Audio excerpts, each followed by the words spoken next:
Hello everyone, and welcome to another beer review. Now, what we're going to do today is to try and kill off some of these Christmas craft beers. I don't know what's going on with this microphone, it's now farting about. Let's try and get it into a better position. Yeah. So yes, you remember this box? The 12 craft beers of Christmas nonsense. Oh, right. I was getting sick of it. I was getting sick of the craft beer. I just wanted traditional beers, that's all I really wanted. But this microphone is just sitting all weird. Why is it doing that now? Just, God. Right. That's a bit better.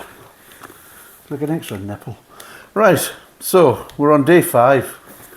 Let's see what day 5's got. God, I can't get the bloody thing. Jesus, they packed them in well.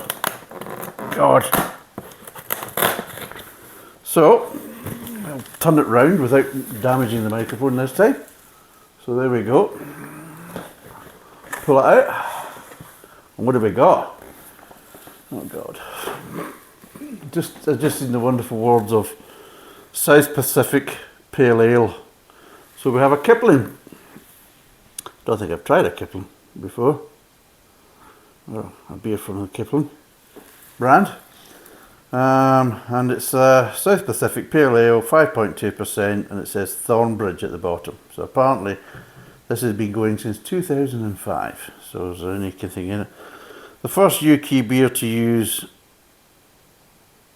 Nelson Sauvin hop. Kipling imparts exquisite passion fruit, gooseberry and mango aromas. Oh jeez, eh? Sounds appetising. Which would be great. See all these wonderful flavours. If I was having that with a nice bowl of ice cream, I think, there we go. That's what we're wanting. But since I'm going to be pouring it in a glass to drink it as beer, alarm bells are going off my head thinking, what the hell? So anyway, it's a 330ml can. I don't know what it costs because obviously it's come part of this kind of pack. But yes, passion fruit, gooseberry and mango aroma.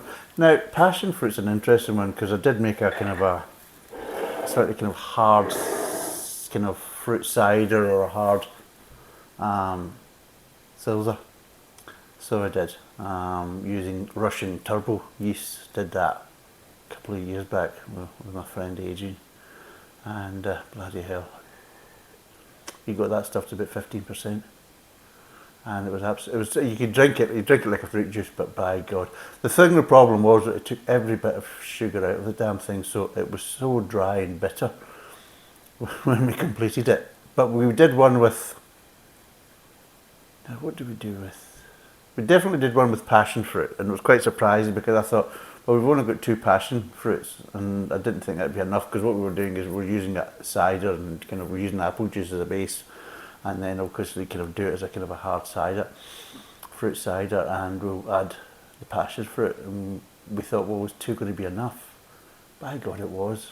I mean, you could taste it very easily. It was very front and centre. In the finished product, but the problem is we actually had to add sugar to it because it was just so dry and bitter because this turbo yeast from Russia absolutely ripped every bit of sugar out of this during the fermentation process. And what was the other flavour we did? I'm trying to remember. We did something, I don't know whether it's either raspberry or strawberry, we did something along those lines as well. And again, it turned out really well, but you could feel it when you were drinking it. And of course you had to actually mix it. You got some carbonation in the secondary fermentation as well. To the point is it was popping everywhere. It was like a champagne cork going off. It was getting a bit dangerous. But anyway, let's crack open to this because I've waffled on and it's almost 4 minutes already. Right. What's going on with this glass? Well, that's absolutely terrible. I don't know what's happened. Jesus, there's stuff stuck to the outside of it. That bloody dishwasher. Jesus God. I hate it. Right, what have we got this time? Tell me. I don't know what the wife does with that bloody dishwasher, but it doesn't seem to like it when she basically stacks it up and puts it on. Right, so, nice clean glass, thank God. Right, let's pour it out. and we'll see what it's like. Oh God, look at it, it's pouring, oh Jesus. And there's nothing I can do because it's out the box, so of course everything's at room temperature. Oh, let's see what it's like. God. So would it tell you where is Kipling based? Let's see, because I've not really come across that. So brewed and canned in Thornbridge, Riverside Brewery, Bakewell, UK. There you go. And it's thornbridge.co.uk, and I think that's why you've got Kipling and Bakewell. Oh yeah, you can see where that's going. Mr. Kipling, Well, I think that's where they're probably going with it, unless it's a hell of a coincidence that they're basically in Bakewell and they've called themselves Kipling. A little bit of haze to it. It's not a clear ale. A little bit of haze, as you can see. But yeah, not so bad. Smells? Oh God. Well, you're getting grapefruit. Getting grapefruit. Bit of passion fruit. Can't smell any gooseberries. Maybe a hint of mango. There, a bit of kind of mango sweetness. But yeah, it's really all you're smelling is hops. You're not smelling any malts or anything else that's associated with beer apart from hops. That's all you're smelling. Which is kind of tells me it's a bit one-dimensional, and it probably will be in the taste, unfortunately. But cheers, let's see what it's like.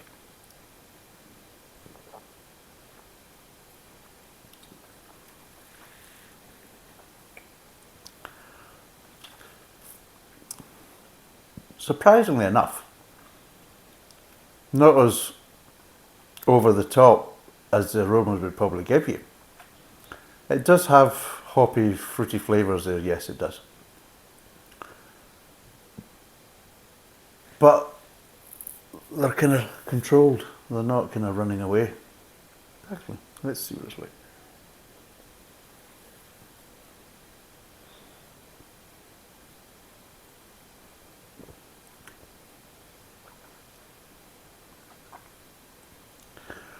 Okay, it starts off with you getting a bit of malty sweetness, but you know the sweetness is coming from the malt, but you're not really getting that much malt at the start of the mouth. But what you are getting is passion fruit.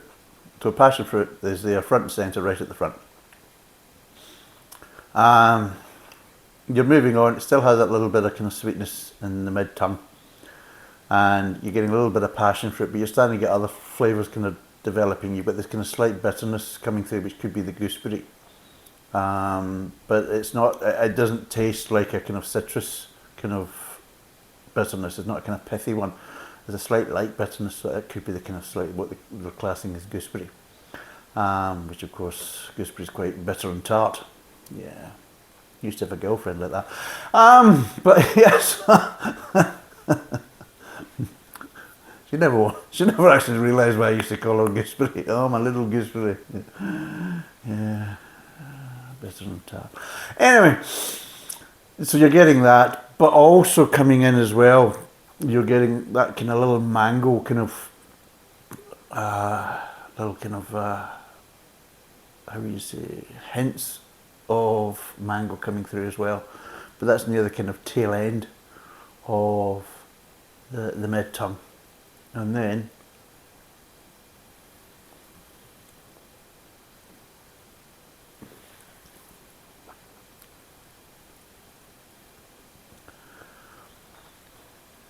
yeah, and then what happens is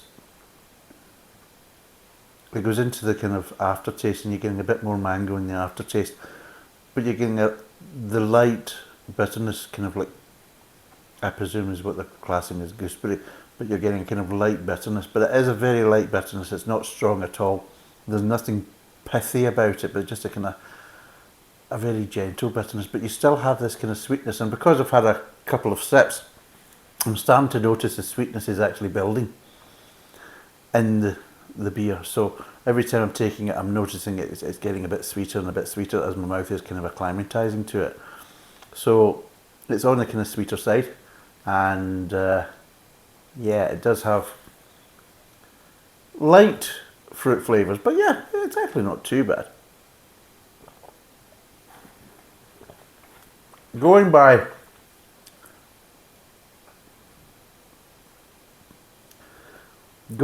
how it's described, I'm like, oh God, it's like, foreboding.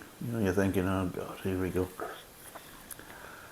But they've actually done not a bad job. I would say that this is probably, if you're going for these type of flavours in beer, this is to the kind of level that I would say is as much as you need to go. If you're going past this and making it any stronger than this, then I would say it starts to become overpowering and sickening very, very quickly. And some of these craft beers do that, and they do basically go over the top, and they're actually producing something that to most normal beer drinkers is kind of undrinkable. Let's be totally honest. But I think they've managed to kind of take it as far as you really need to go to still keep it a nice, enjoyable, interesting beer. And yeah, it's actually not too bad. I mean, it's quite nicely brewed, nice mouthfeel. There's a bit of liveliness to it. You can revive it quite easily. And in general, I don't think I'd be able to drink a lot of it, but like I say, I usually kind of alternate. And I think this chilled on a summer's day, when I'm having a wee bit of a sesh, and I've maybe got another kind of lighter ale, like a golden ale or something like that to go with it, and just kind of alternate between the two.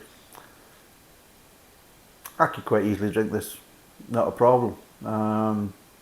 But yeah, it's not a type of beer that I could probably drink 2 or 3 straight. No, but if I've had one, then have another type of beer and then maybe go back to it and things like that, that would be fine. So yeah, it's actually, I'm surprised and happy, because maybe some people think that I review beer to kind of bring them down, or I look and hope for a bad beer. I don't. I'm actually looking for a beer that's, how would you say, I want all beers to be good. I want to basically buy a beer and open it up and enjoy it. There's nothing worse than buying a beer, bringing it home, cracking it open to review it, and you don't enjoy it. You're thinking, oh God. So yeah, so out of 10, what would I give this? I'm going to give this a 6 out of 10. It's actually, it's above average. It's quite a nice beer.